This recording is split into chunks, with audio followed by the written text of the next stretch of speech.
유신체제의 성립을 한번 정리를 해 볼게요. 자, 유신체제는 어떤 배경에서 성립이 됐을까요?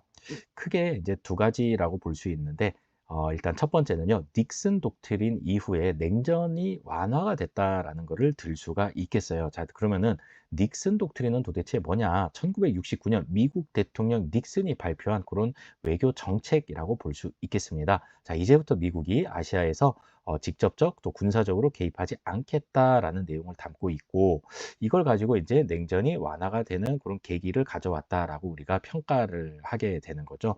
사실 이 닉슨 독트린은요, 우리나라를 이제 염두에 두고 발표했던 것은 아니고요. 이때 이제 미국이 베트남 전쟁을 하고 있었거든요. 근데 이제 전쟁이 길어지니까 미국에서 이제 베트남 전쟁 그만하자 이런 이제 여론이 막 일고 있었던 거예요. 근데 여기서 그냥 전쟁이 끝나지도 않았는데 병력을 철수를 해버리면 이제 미국이 지는 것 같은 이제 그런 그림이 그려지게 되잖아요. 그래서 그 사전 포석으로서 닉슨 독트린을 먼저 발표를 하게 되는 겁니다. 그래서 우리는 이제부터 아시아에서 군사 개입을 안 할 거야. 이렇게 일단 하나 던져 놓고 이제 결국은 그 이후에 이제 차츰차츰 베트남에서 미군이 철수하게 되는 거죠. 자, 어쨌거나 이 여파로 인해서 냉전이 완화되는 결과를 가져왔다라는 거고요. 그다음에 또 한 가지 배경은요, 경기 침체를 들 수가 있어요. 그러니까 이때 경제가 많이 안 좋은 그런 상황이었어요. 그런데 여러분, 박정희 정부가 국민들한테 이렇게 어필을 했던 게 두 가지가 있어요. 첫 번째는 반공, 공산주의에 반대한다. 두 번째는 경제 성장이었거든요. 근데 지금 냉전이 완화가 되고 경기가 침체가 되면서 이 반공과 경제 성장이 전혀 먹히지 않는 그런 상황이었다라는 거예요. 그러니까 한마디로 박정희 정부 입장에서는 위기였다라고 볼 수 있겠죠. 자, 그리고 이제 냉전이 완화되는 것에 발맞춰서 박정희 정부가 북한과 대화를 하면서 7.4 남북공동성명을 72년도에 발표하게 됩니다. 모든 사람들이 깜짝 놀랐어요. 지금까지 이제 공산주의로부터 우리를 지켜주겠다라고 했는데 이제부터는 북한 공산당이랑 같이 어떻게 하겠다는 거예요. 통일을 한번 논의를 해보겠다라는 문서잖아요. 7.4 남북공동성명이.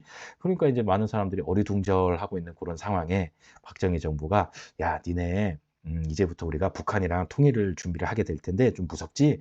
무서우면은 내 말 잘 들어야 돼. 이제 이런 이제 안보 위기 또 평화 통일에 대비한다는 명분으로 비상계엄을 선포를 하고 국회를 해산을 합니다.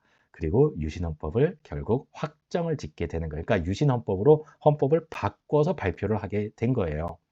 자, 유신헌법의 내용을 한번 살펴볼게요. 자, 일단 대통령에 대한 내용이 좀 많이 달라집니다.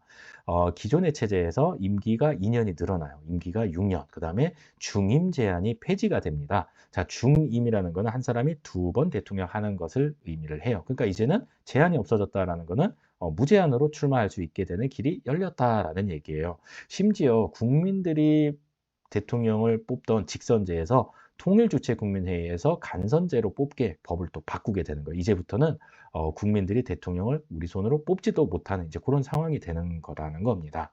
자, 그리고 대통령의 권한을 상당히 강화하는 모습을 보입니다. 자, 국회의원의 3분의 1을 추천하게 되고요. 대통령이 국회를 해산할 수 있는 권한도 생기고요. 법관 인사권을 비롯해서 어, 대통령이 판단해서 긴급하다 싶을 때는 국민의 기본권을 제한할 수 있는 긴급조치권까지도 이제 명시가 됩니다. 자, 이게 이제 유신헌법과 긴급조치인데요. 유신헌법을 한번 보면 다 어때요? 대통령은 뭐 할 수 있다. 대통령은 뭐 할 수 있다. 이런 것들이 이제 많이 나와 있죠. 그래서 제39조에 보면은 통일주체국민회의에서 이제 투표를 한다. 간선제를 의미를 하는 거고요. 그다음에 이제 40조를 보면은 국회의원의 3분의 1에 해당되는 수를 선거한다. 이 통일주체국민회의가 이제 대통령의 추천을 받은 국회의원 3분의 1을 그냥 이렇게 선거를 한다 이런 얘기예요. 국민들이 3분의 1은 뽑지 못했다라는 얘기죠. 삼권 분립이 무너지는 이제 그런 모습을 볼 수 있습니다. 53조 같은 경우는 이제 긴급조치권에 대해서 이제 명시가 되어 있고요. 실제로 이제 1974년도에 긴급조치 1호가 이제 발동이 됩니다. 무시무시하죠. 네. 이때가 바로 70년대 박정희 유신 시대다. 이렇게 여러분이 정리를 해두면 되겠습니다. 자, 그 이후에 어떤 영향을 줬을까요? 네, 이제는 통일주체 국민회의에서 대통령을 뽑게 되겠죠.